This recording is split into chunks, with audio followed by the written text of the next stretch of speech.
Գյուրջան Կասկադ, հասանելի բնակարաններ 65 ամիս մարման ժամկետով։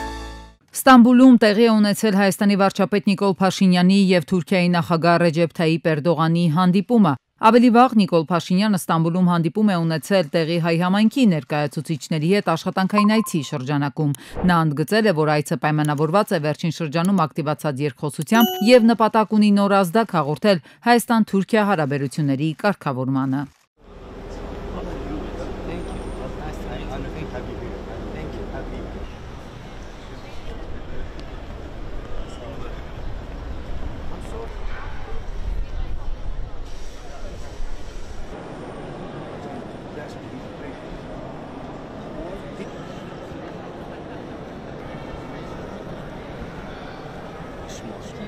Sedefkar Mehmet Ağa, his name is. So that's why I wanted to.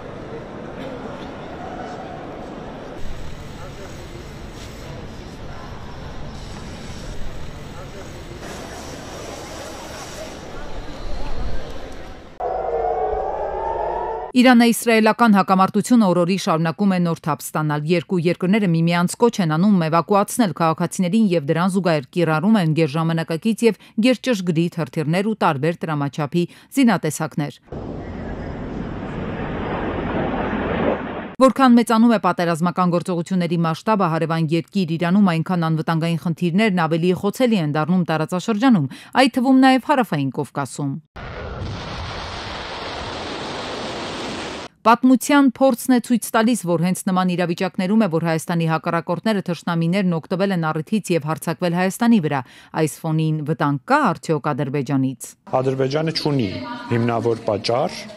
և լեգիտիմություն Հայաստանի վրա որևէ կերպ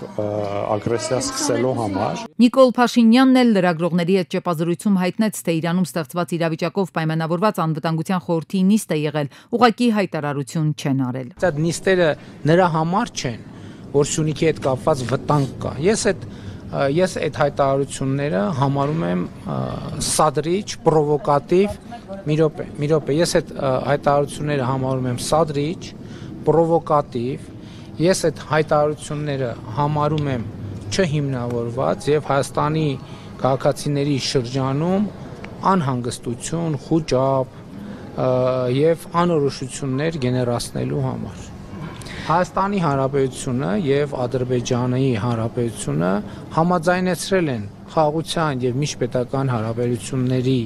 հաստատման մասին համաձայնագրի նախագիծը և ինչպես ասել եմ, Հայաստանի և Ադրբեջանի միջև նոր պատերազմ չի լինելու է խաղաղություն։ Իսկ եթե հանկարծ Ադրբեջանն ու եղբայրական Թուրքիան առիթից օգտվեն հարձակվեն Հայաստանի վրա ներխուժեն Սյունիք, բանակցությունները գոյություն ունեցող ձևաչափերով կարող են այդ ներխուժման դեմն առնել։ Օրինակ 3 գումարած 3-ը, որը հետագայում Վրաստանի դուրս գալուց հետո դարձավ 3 գումարած 2։ Ըստ վերլուծաբանների այս ֆորմատը միշտ ձևական է եղել, ավելին այն ստեղծվել է հենց Իրանին սիրաշահելու համար։ Ինչպես թուրքերն են ասում, ստեղծել էին Իրանին զբաղեցնելու համար։ Կարելի ասել 3-ը ընդդեմ 2-ի է, որովհետև Հայաստանի ու Իրանի շահերն էին համընկնում, իսկ Ռուսաստան, Թուրքիա, Ադրբեջան նրանք ավելի շատ ընդհանուր շահեր ունեին կոնկրետ հարցի վերաբերյալ, այսպես կոչված Զանգեզուրի միջանցքը։ Իդեպ վերլուծաբաններն արդեն խոսում են այն մասին, որ Իրան-Իսրայել պատերազմական ֆոնին հնարավոր է, որ Իրանը դուրս գա այդ ձևաչափից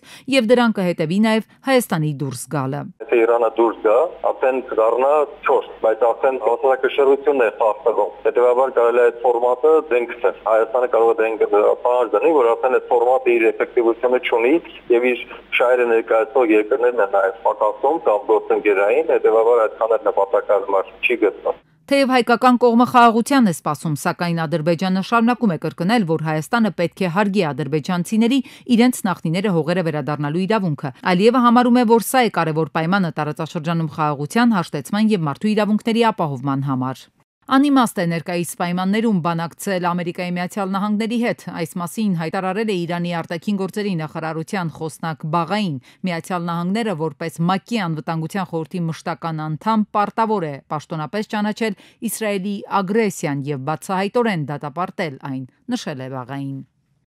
Քիշնևում անցկացված ԼԳԲՏ երթը, որը քաղաքապետարանի կողմից արտոնված չի եղել, ուղեկցվել է ոստիկանության եւ շքերթի հակառակորդների միջև սկսված բախումներով։ Հնարավոր բախումները կանխելու եւ երթի մասնակիցների անվտանգության ապահովման նպատակով ոստիկանությունը մեծ ուժեր է կենտրոնացրել։ Նույն այդ ընթացքում ուղղափառ հավատացյալների շարասյունը սրբապատկերներով եւ խաչվառներով Մոլդովայի ուղղափառ եկեղեցու գլխավոր վանքից Քրիստոսի ծննդյան տաճարից շարժվել է դեպի երթի անցկացման վայր։ Ոստիկանները սակայն արգելել են նրանց առաջ շարժվել։ Հավատացյալները սկսել են ոստիկաններին ամոթանք տալ ու փորձել ճեղքել ոստիկանական պատնեշը։ Աֆղանստանի եւ Պակիստանի սահմանապահների փոխհրաձգության հետևանքով 2 մարդ է մահացել աֆղանցի եւ պակիստանցի սահմանապահների միջև տեղի ունեցած փոխհրաձգության ժամանակ։ Դեպքը տեղի ունեցել Պակիստանի եւ Աֆղանստանի արևելյան Կունար նահանգի սահմանազատման գծում։ Կունարի աղբյուրները հայտնել են, որ Կիրակի Շիգալգավարի Թախտ-e-Խոր շրջանում գտնվող այսպես կոչված Դյուրանդա գծի մոտ զինված բախման ժամանակ Աֆղանստանի 2 զինծառայողները մահացել են։ Բախումը տեղի է ունեցել, երբ պակիստանցի զինվորականները փորձել են նոր անցակետ տեղադրել տարածքում։ Մակրոնը TikTok-ում հրապարակել է G7 գագաթնաժողովից տեսանյութ ռուսական կապիբարա հիթի հնչյունների ուղեկցությամբ։ ՊԵԿ-ի հետաքննության եւ օպերատիվ հետախուզության վարչությունը բացահայտել է մոտ 1.5 միլիարդ դրամի ստվերային շրջանառություն։ Երևանի Դավթաշեն վարչական շրջանում գործող ընկերությունը կանխիկ վաճառք է իրականացրել առանց ՀԴՄ կտրոնի, փոխարենը տրամադրելով ներքին հաշվառման փաստաթուղթ։ Ըստ ՊԵԿ-ի ընկերությունն այս կերպ խուսափել է խոշոր չափի հարկերից 2023-ի մարտից մինչև 2025-ի ապրիլ ընկած ժամանակահատվածում։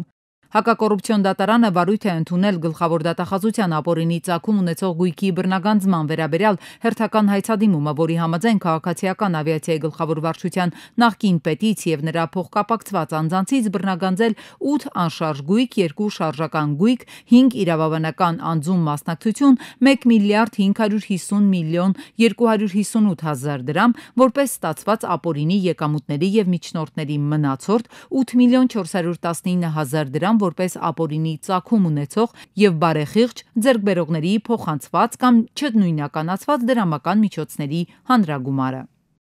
Զբաղվածության նոր ծրագիր է մեկնարկում Սյունիքի եւ Կոտայքի մարզերում պիլոտային տարբերակով։ Երեկուղություն է աշխատանքի եւ սոցիալական հարցերի նախարարությունը ներառել ծրագրում։ Առաջինը առավելագույնը 5 ամսվա ուսուցում, որի դեպքում պետությունը փոխհատուցում է վարձի 250 հազար դրամը, իսկ գործատուն պարտավորվում է նվազագույնը 6 ամսվա աշխատանքային պայմանագիր կնքել։ Պետությունն էլ կփոխհատուցի հարկերը մինչև 50 հազար դրամ։ Երկրորդը աշխատանքային փորձի ձեռքբերում։ Այս բաղադրիչով կրկին անհրաժեշտ է կնքել առնվազն 6 ամսյա աշխատանքային պայմանագիր։ Այս պարագայում գործատուն պետությունից առաջին 3 ամիսների համար ստանում է ամսական 165 հազար, հաջորդ 3 ամիսների համար մինչև 50 հազար դրամ փոխհատուցում։ Երրորդ ուղղությունն էլ առանց ուսուցման եւ պրակտիկա պայմանագիր կնքելու տարբերակն է, որը ներկայացված է 2 բաղադրիչով։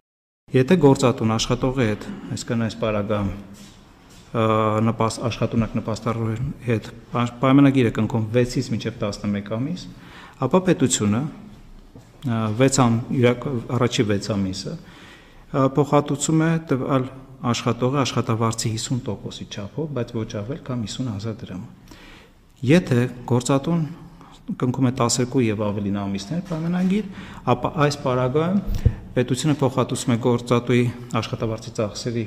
70%-ը, բայց ոչ ավել կամ 75 հազար դրամ։ Աշխատանքի եւ սոցիալական հարցերի նախարարության ներկայացուցչի խոսքով ներդրվող ծրագրի նպատակը աշխատունակ, բայց նպաստառու քաղաքացիներին առավել թիրախային եւ համակարգված աջակցության տրամադրումն է։ Ծրագրի հիմքում անապահովության գնահատման նոր համակարգն է։ Ինքը սուտ նախատեսված է այս նոր համակարգով գնահատման արդյունքում, եթե անապահով են ճանաչվում եւ աշխատունակ են, իրանք կարող են այս ծրագրից օգտվել։ Մնացած շահառուները արդեն չեն կարողանում։ Կարևոր մի հանգամանք եւս աշխատող գործատու հարցազրույցի ընթացքում գործատուն է առաջարկում ուսուցման, պրակտիկայի կամ միանգամից պայմանագիր կնքելու բոլոր պայմանները, կախված դիմողի հմտություններից եւ աշխատաշուկայի պահանջներից։ Քաղաքացին դիմում է անապահովության գնահատման համակարգով անցնելու համար, որոշում կայացնելու, իրան առաջարկում է որ համակարգում գրանցվել է։ Եվ բնական է, երբ որ անապահովության հաստատումը գալիս է, որ մարդը այս տվյալ շահառուն է հանդիսանում, ապա իրան հարցնում է համակարգը կոզենա զբաղվածության ծրագրերի մասնակից դառնալ։ Եթե ինք համաձայնություն տալիս, ավտոմատ սկսում է համակարգը ընտրել արկա թափուր հաստիկների համադրություն ունենալ։ Համադրության արդյունքում ավտոմատ գործատուն առաջարկ է կնում, կան այսպիսի մարդիկ։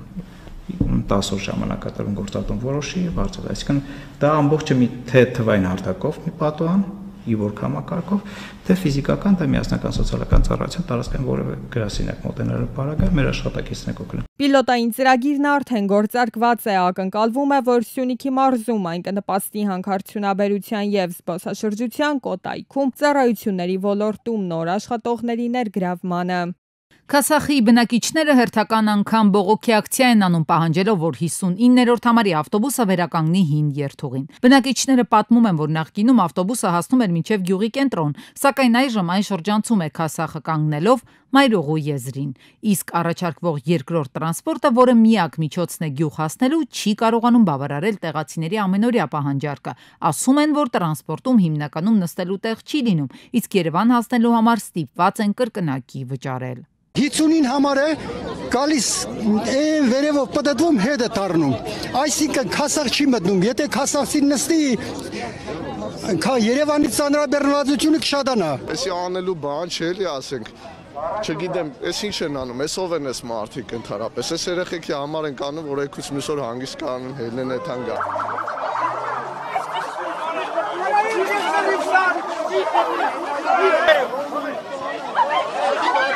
Բողոքը սկսվել էր վաղ առավոտյան եւ ախաղաղ ակցիա էր սահմանափակվելով Մայրուղին ժամանակավոր փակելով, մի քանի ժամ անց վերածվեց լարված բախման։ Ակցիայի ընթացքում ոստիկանության ծառայողները սկսեցին ուժ կիրառել, ինչի արդյունքում բերման ենթարկեցին 11 քաղաքացի, այդ թվում նաեւ անչափահաս։ Ինչ արել իմ որդին, հա, իմ անչափահաս որդին ինչ արել։ Միասին նույն մարդկանց հետ ում որ թվարկեցին համագյուղացին, նրանց հետ տարել են։ Ոստիկանության հանրային կարգի պաշտպանության հիմնական գործառույթը դա խաղաղ ակցիայի շարունակականությունն ապահովելն է, ոչ թե միջամտելը եւ դարձնել ծեծկրտուկ եւ քաշքշուկ։ Այս դեպքում մենք տեսնում ենք հակառակ գործողություն, կարծես հենց ոստիկանությունը հրահրի ակցիայի խաղաղ բնույթի փոփոխությունը բռնության տեսարանն է։ Բողոքի ակցիայի ընթացքում թիրախավորվեցին նաեւ լրագրողները, լրագրողի հարցն ամենայն հավանականությամբ բարկացրել էր ոստիկանին։